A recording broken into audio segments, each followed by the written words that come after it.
여러분들 일용엄니를 알고 계십니까? 옛날에 전원일기라는 드라마에서 일용엄니 역할을 맡았던 우리 김수미 씨. 이 김수미 씨가 기독교인이에요. 집사님입니다. 소천하셨죠. 이 김수미 집사님이 육군훈련소 교회에서 이 훈련병들 대상으로 간증을 한 적이 있어요. 그 간증의 내용이 좀 이런 내용입니다. 원래 이 김수미 씨가 군산 출신이에요. 군산 출신이고 사투리도 많이 썼습니다. 그 어머니 아버지가 이 딸이 너무너무 똑똑하니까 이 딸에게 좀 정말 공부를 제대로 시키려고 서울로 유학을 보냈습니다. 근데 이 서울에 가니까요, 이 서울 것들이 이 김수미 씨가 사투리 쓰죠. 또 촌에서 올라왔다고 자꾸 촌년이라고 놀리는 거예요. 뭐만 하면 이 촌년아 시골에서 왔다라고 사투리 쓴다고 이 촌년이라고 이렇게 놀려대는 거예요. 처음에 그냥 넘어가려고 했습니다. 넘어가려고 했는데 계속해서 그냥 하루가 멀다 하고 그렇게 친구들이 놀려대고 왕따시키고 그렇게 촌년이라고 놀려대니까요, 도저히 학교를 다니기가 힘든 거예요. 그래서 어느 날 화장실에 가서 엉엉 울면서 이제 도저히 내가 이 학교 못 다니겠다. 그래서 아버지한테 편지를 썼습니다. 아버지, 이 서울 것들이 저를 자꾸 촌년이라고 놀려요. 제가 더 이상 여기에서 학교 다니기 힘들 것 같아요. 저 이제 시골로 내려갈게요. 그렇게 편지를 보냈어요. 이 편지를 받고 아버지가 얼마나 마음이 급했는지 이 김수미 씨에게, 이 딸에게 전보를 보냈습니다. 이 전보를 그 우체국 가서 보니까 이렇게 전보가 왔습니다. 영호가, 이 영호기는 이 김수미 씨 원래 이름입니다. 영호가 너는 촌년이다. 아버지가 그렇게 보낸 거예요. 촌년을 촌년이라고 하는데 뭐가 문제냐. 그러니 너는 촌년이니까 아무 걱정하지 말고 서울 것들 공부로 눌러버려라. 이 내용을 보고서요, 이 영옥이, 이 김수무 씨가 마음 가운데 아주 마음이 놀랍게 편안해졌대요. 완전히 마음이 바뀌었대요. 그 다음부터는요, 친구들이 아무리 옆에서 촌년이라고 놀려도 마음 가운데 힘들지 않았다고 합니다. 그녀가 깨달은 것은요, 결국 중요한 것은 상황이 아니라 마음이라는 거예요. 마음이 중요한 것입니다. 그래서 마음을 어떻게 먹느냐가 중요합니다. 그렇죠? 아주 맞는 말입니다. 그런데 여러분, 우리의 마음이요, 내가 마음 먹은 대로 정말 됩니까? 우리가 마음을 고쳐 먹으려고 그래요. 마음을 새롭게 먹으려고 하는데요, 그렇게 잘 안 된다라는 거예요. 걱정하지 말아야지, 두려워하지 말아야지, 그렇게 수없이 다짐해도 어때요? 되돌아서면 어떻습니까? 또 걱정이 밀려오고 불안이 내 마음 가운데 엄습해 옵니다. 마음으로는 수십 번 다짐하지만 뒤돌아서면 불안이 찾아오고 걱정과 근심에 치여서 자신의 마음대로 안 된다라는 것입니다. 참 이상하지 않습니까? 내 마음이잖아요. 다른 사람 마음도 아니고 내 마음인데 내 마음조차도 내 마음대로 할 수 없다는 것입니다. 정말 아이러니하지 않습니까? 미국의 헨리 비처라는 목사님이 계셨어요. 이 목사님이 이런 말씀을 하셨습니다. 사람은 한 가지 일을 하면서 세 가지 고생을 한다. 그 첫 번째가 일하기 전에 실패할까 봐 걱정하느라 고생한다. 두 번째는 일하면서 수고하느라 고생한다. 그리고 세 번째는 일하면서 그 일을 잘 끝냈음에도 불구하고 그 결과를 놓고 걱정하느라 고생한다라고 이렇게 말씀하셨습니다. 여러분, 이 말이 저는 전적으로 맞는 말 같아요. 여러분, 우리는 그런 존재입니다. 우리가 그렇게 살아가고 있어요. 왜 그럴까요? 왜 우리가 그렇게 살아가고 있을까요? 인간은 원래부터 불완전한 존재이기 때문입니다. 중요한 것은요, 이것을 내가 인식해야 하는데, 이런 자신의 모습을 알아야 하는데 스스로 인정하지 않고 받아들이지 않는다라는 것입니다. 마치 내가 병에 걸렸어요. 죽을 병에 걸렸어요. 죽을 병에 걸렸으면 이것을 인정하고 병원에 찾아가서 의사를 만나야 합니다. 그런데 스스로 인정하지 않는 거예요. 내 몸 멀쩡해. 나 괜찮아. 이렇게 생각하고 있는 것입니다. 이것이 바로 현대인들의 크나큰 문제입니다. 자신은 너무나 이성적이고 논리적이고 배운 것도 많고 경험이 많아서 자신이 스스로 괜찮다라고 생각합니다. 착각합니다. 자신의 마음조차도 어찌할 수 없는 너무나 불안한 존재임에도 불구하고 그렇게 착각하며 살아가는 거예요. 난 괜찮아. 난 아무 문제 없어. 여러분, 한번 보십시오. 거리를 한번 다니면서 사람들 얼굴 보세요. 사람들 얼굴이 얼마나 무뚝뚝한지 몰라요. 심지어는요, 그 무표정하다 못해 어둡기까지 합니다.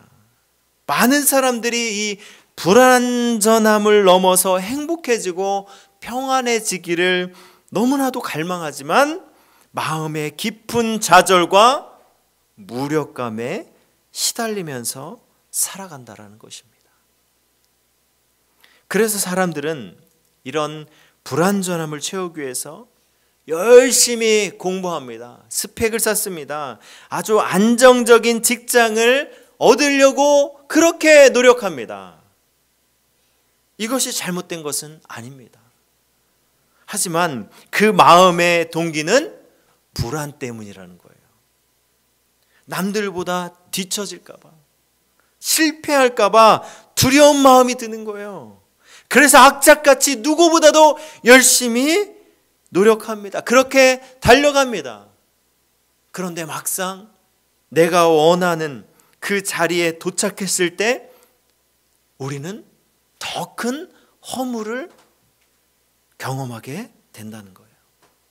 이 김수미 집사님이 학교를 잘 마쳤어요. 그 마음이 그렇게 그 아버지의 말씀을 듣고 그 평안한 마음 가운데 잘 학교를 마치고 성공 가도를 달립니다. 연예인이 되어서. 그 마음이 계속 갈 줄 알았어요. 그런데 돈도 벌어보고 인기도 생기고 원하는 것을 다 가졌는데요. 그런데 이상하게 마음이 계속해서 허전한 것입니다. 우울한 것입니다. 허무한 거예요. 밤이면 잠을 못 자고 술을 먹어야만 잠을 잘 수 있는 그런 불안함 가운데 계속해서 시달리게 됩니다. 차량이 없는 날에는요, 아침부터 술을 달고 살았다라고 합니다.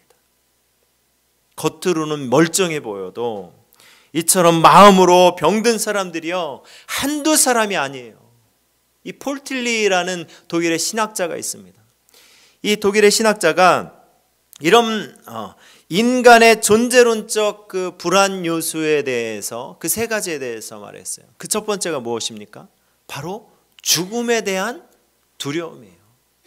인간은 이 죽음에서 누구도 자유로울 수 없습니다. 모두가 죽게 됩니다. 그러니까 이 죽음에 대한 불안함이 있는 거예요. 불안전함이 인간에게 있습니다. 두 번째는 무엇입니까? 도덕적으로 불안합니다. 우리가 정말 깨끗하게 살고 싶어요. 아주 그런 완전하게 살고 싶은데 그렇게 안 된다라는 것입니다. 그렇게 안 되니까 마음 가운데 죄책감과 정죄에 빠지게 된다라는 거예요. 그래서 우리는 불안한 것입니다. 불완전한 삶을 살아가는 것입니다. 세 번째가 무엇입니까? 세 번째는 정신적인 불안이에요. 사람들이 왜 살아가는지 모릅니다. 공허함 가운데 가득 차서 삶의 의미를 찾지 못하며 그렇게 불완전하게 살아간다라는 것입니다. 우리가 인정하든 인정하지 않든 간에 우리는요, 불완전한 모습으로 살아갑니다. 우리는 너무나도 결함이 많은 존재라는 거예요. 여러분들, 이런 결함이 많은 나 자신 인정하십니까? 다들 인정하세요? 인정하지 않는 분들이 있으십니까? 도대체 왜 이 결함이 우리에게 생겼을까요? 그 이유가 무엇일까요? 우리를 불완전하게 만든 원인을 이 성경은요, 바로 죄라고 말합니다. 죄 때문에 우리가 불완전해졌고 결함이 생겼다라고 말하고 있어요. 여러분, 죄가 무엇입니까? 이 죄를요, 5글자로 표현하면 자기중심성입니다. 자기중심성. 세상을 만든 분이 하나님이고 내 인생의 주인 되신 분이 하나님임에도 불구하고 의식적이든 무의식적이든 하나님을 인정하지 않는 것입니다. 하나님을 몰아내고 자신이 그 중심에 서 있습니다. 그래서 내 뜻대로, 내가 원하는 대로, 내 중심적으로 살아가는 거예요. 이게 무엇입니까? 내가 바로 하나님 되어서 살아갑니다. 하나님 인정하지 않습니다. 이 세상을 창조하신 분이 하나님임에도 불구하고 그 하나님을 인정하지 않는 거예요. 받아들이지 않는 거예요. 그 하나님을 떠난 인간은 무엇을 해도 불완전합니다. 이 죄 때문에 여러분, 우리는 불완전해진 거예요. 결함이 생긴 것입니다. 우리는 하나님 안에서 완전해질 수 있어요. 그런데 우리는 하나님을 떠났어요. 내가 하나님 되었어요. 내가 하나님 되어서 내가 주인이 되어서 살아갑니다. 그래서 하나님과의 관계는 완전히 끊어졌어요. 사람들과의 관계도 끊어졌습니다. 이웃들과의 관계도 끊어졌어요. 그래서 다툼과 싸움으로 얼룩지고요, 상처투성이가 되었습니다. 세상과의 관계도 깨어졌습니다. 여러분, 이 세상을 보십시오. 이 자연이 어떻습니까? 완전히 파괴되었어요. 완전히 병들어 버렸습니다. 앞으로 우리가 살아갈 이 지구가 너무나도 병들었기 때문에 이 지구온난화가 되어서 우리가 어떤 삶을 살아갈지 여러분 예측이 안 되는 상황입니다. 올여름에 얼마나 더울지 예측할 수가 없어요. 인간의 끊임없는 이 죄로 말미암아서 모든 관계가 깨어졌습니다. 고통과 불화에서 벗어나지 못하는 거예요. 내 삶이 왜 사람들로 인해서 왜 이렇게 힘들까? 왜 이렇게 그 상처 가운데 그 상처에서 벗어날 수 없을까? 그 이유, 바로 그 원인이 바로 죄 때문이라는 것입니다. 인간은 이 죄의 짐을 살아가고 있습니다. 지고 살아가고 있어요. 그래서 여러분, 마음 먹은 대로 안 되는 거예요.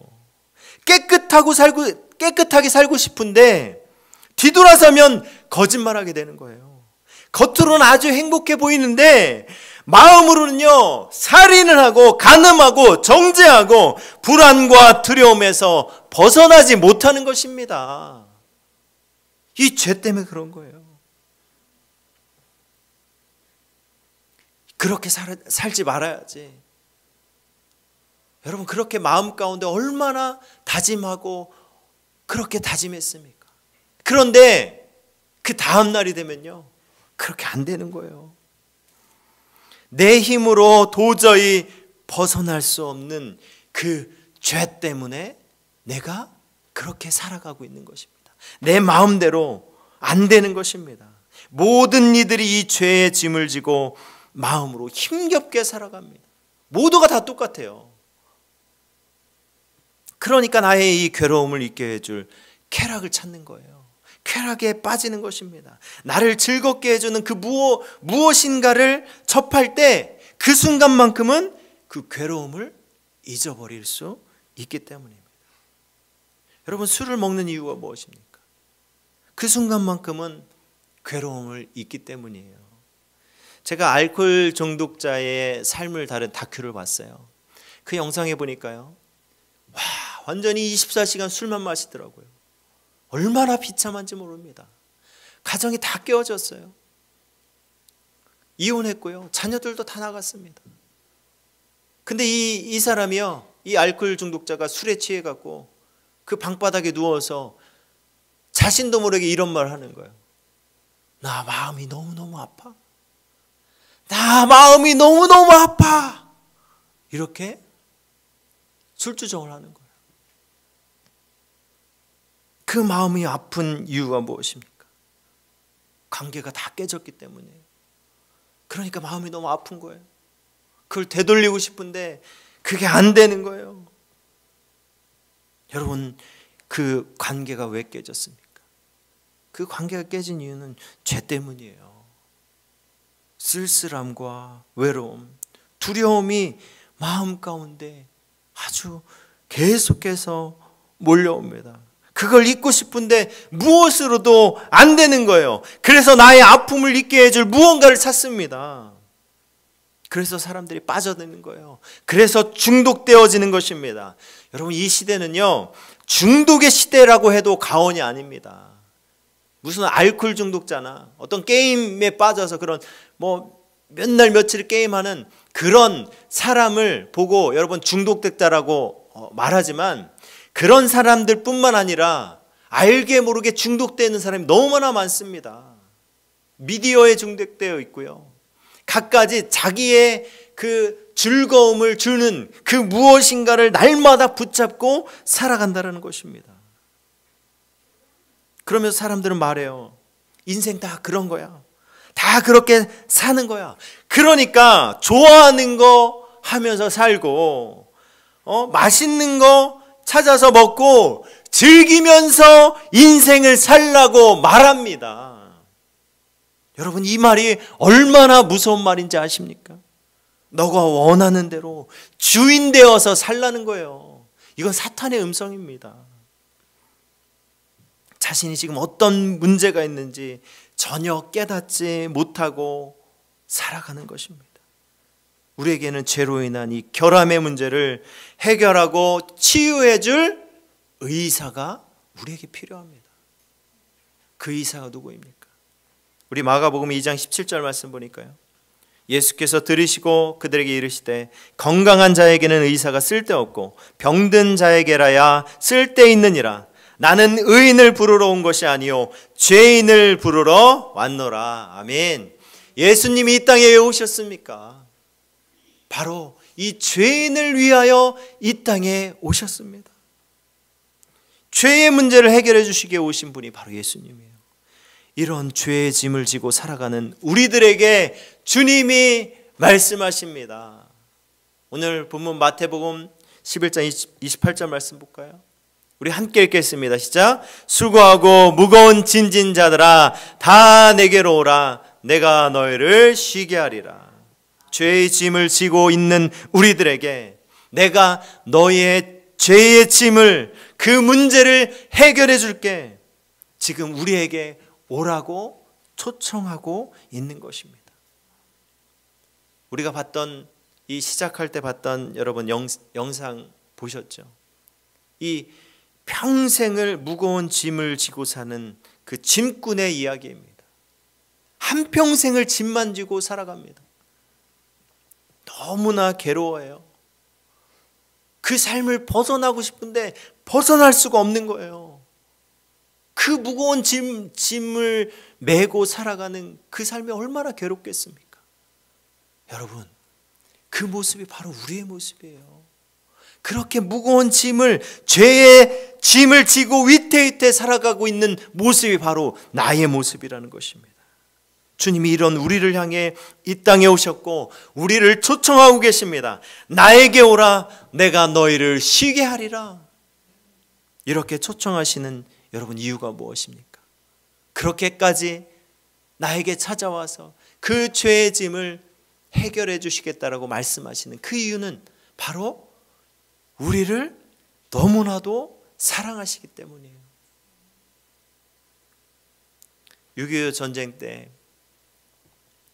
어느 미군이요, 그 집차를 타고 그렇게 계속해서 남쪽으로 내려가는 그런 상황이었습니다. 근데 어두운 밤이 됐어요. 아주 그 추운 겨울이었습니다. 근데 어디선가 어린아이의 그 갓난아기의 울음소리가 들리기 시작했습니다. 그래서 이 미군이 깜짝 놀라서 가다가 차를 세우고 그 소리를 찾아서 계속해서 갔어요. 근데 가다 보니까 그 울음소리가 가까워지고 나중에 보니까 그 아이를 찾을 수 있었습니다. 멀리서 보니까요, 한 여인이 알몸이 되어서 자신의 옷을 다 벗어서 그 갓난 아이에게 둘둘 감고 그 아이를 안고 있는 거예요. 가까이서 가보니까 그 여인은 지금 동사로 이미 죽어 있었습니다. 보니까 이 전쟁통의 피난길에 아이를 출산하게 된 거예요. 이 피덩이, 이 갓난아이를 살리기 위해서 날은 춥고 자기의 몸은 힘들고 어디로 움직일 수도 없고 그런 상황 가운데 이 아이를 살리기 위해서 자신의 옷을 하나하나 벗어서 그 갓난아기를 동여맵니다. 결국은 그 추위 가운데 이 여인은, 이 엄마는 동사로 죽게 됩니다. 이 엄마가 자신의 아기를 살리기 위해서 자신의 목숨을 아끼지 아니하고 바칩니다. 이 여인의 모습을 통해서요, 우린 예수님의 사랑을 볼 수 있습니다. 예수님이 우리에게 다 내어주셨어요. 예수님은 죽기까지 우리를 사랑하셨습니다. 그래서 예수님은 나의 죄의 짐을 해결해 주시기 위해서 십자가에서 모든 고난을 당하신 거예요. 그 수치를 당하셨고 그 고난을 당하셨고 그 아픔을 당하셨습니다. 이사야 53장 5절 말씀, 그가 찔림은 우리의 허물 때문이요 그가 상함은 우리의 죄악 때문이라. 그가 징계를 받음으로 우리는 평화를 누리고 그가 채찍에 맞음으로 우리는 나음을 받았도다. 아멘. 그가 찔리고 그가 상하고 징계를 받음으로 그가 채찍에 맞음으로 나를 대신하여 나의 죄의 짐을 감당해 주신 것입니다. 여러분, 이것이 예수님의 사랑이에요. 이 예수님의 사랑 안에서 우리의 결함은 치유되고 회복되어져서 완전해질 수 있는 것입니다. 나를 위해 이 땅에 오신 예수님을 마음으로 믿는 여러분들 되시길 축복합니다. 여러분, 중요한 것은 무엇입니까? 그 예수님의 초청에 믿음으로 반응하고 그 주님 앞에 나아가는 것입니다. 그 주님을 나의 주인으로 모시고 이제는 내가 주인 되었던 그 모든 것을 내려놓고 그 주인 대신 그 주님의 말씀에 따라서 순종하며 나아가는 삶. 여러분, 이것이 바로 주님이 우리에게 원하는 믿음의 모습입니다. 그 믿음으로 나아가는 여러분들 되시길 주님의 이름으로 축복합니다. 이제 말씀을 마무리하겠습니다. 수고하고 무거운 짐진 자들아, 다 내게로 오라. 내가 너희를 쉬게 하리라. 이 주님의 음성은요, 여기에서 말하는 수고하고 무거운 짐진 자는요, 여러분 다른 사람이 아니에요. 바로 그가 나입니다. 나를 부르는 주님의 음성입니다. 주님이 이 자리에 있는 우리에게 말씀하십니다. 수고하고 무거운 짐진 자들아, 다 내게로 오라. 내가 너희를 쉬게 하리라. 죄인인 나에게 필요한 분은요, 다른 것이 아닙니다. 나의 즐거움, 나의 쾌락을 채워줄 그 무엇이 아니라 나의 이 죄의 짐을 해결해 주실 예수님이라는 거예요. 예수님만이 우리에게 필요한 분입니다.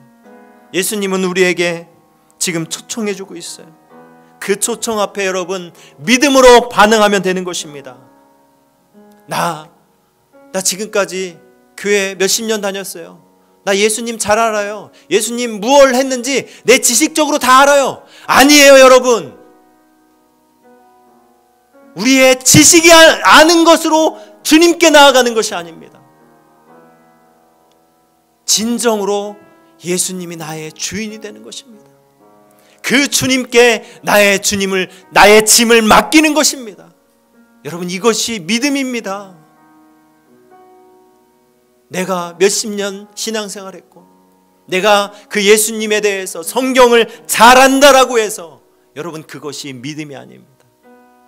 이 시간 여러분, 그 예수님의 초청에 믿음으로 반응하시길 원합니다. 반응하시는 여러분들 되길 축복합니다. 나의 죄의 짐, 그것이 무엇입니까? 내가 주인 되어서 살고자 했습니다. 내 뜻대로 살고자 했습니다. 주님의 말씀대로 살지 아니하고 계속해서 내가 원하는 대로, 내가 하고자 하는 대로 그렇게 살아갔던 나의 이 모든 죄, 이 죄의 짐, 그 죄의 짐을 주님께 이제 내려놓는 것입니다. 이제 주님께 내려놓고 내가 주님만을 따르며 살겠습니다. 나 같은 사람이 어떻게 주님께 나아갈 수 있어? 아니에요. 예수님이 이 땅에 왜 오셨습니까? 의인을 위해서 오신 것이 아니라 바로 나 같은 죄인을 위해서 이 땅에 오셨습니다. 우리 그 예수님의 초청에 응답하길 원합니다. 그 믿음 가운데 예수님, 내가 이제는 정말 예수님 나의 주인으로 모시고 나의 왕으로 믿고 따르며 살겠습니다. 여러분, 이 믿음 안에서 우린 진정한 자유를 얻을 수 있고 진정한 참평안과 기쁨을 누리며 이 땅에 살아갈 수 있는 것입니다. 여러분, 얼마나 감사합니까? 그 예수님의 초청 가운데 믿음으로 화답하며 정말 믿음으로 나아가는, 그래서 이제는 정말 주님께 모든 걸 내려놓고 예수님을 나의 주인으로 믿고 살아가는 우리 동산의 가족들 되시길 주님의 이름으로 축복합니다.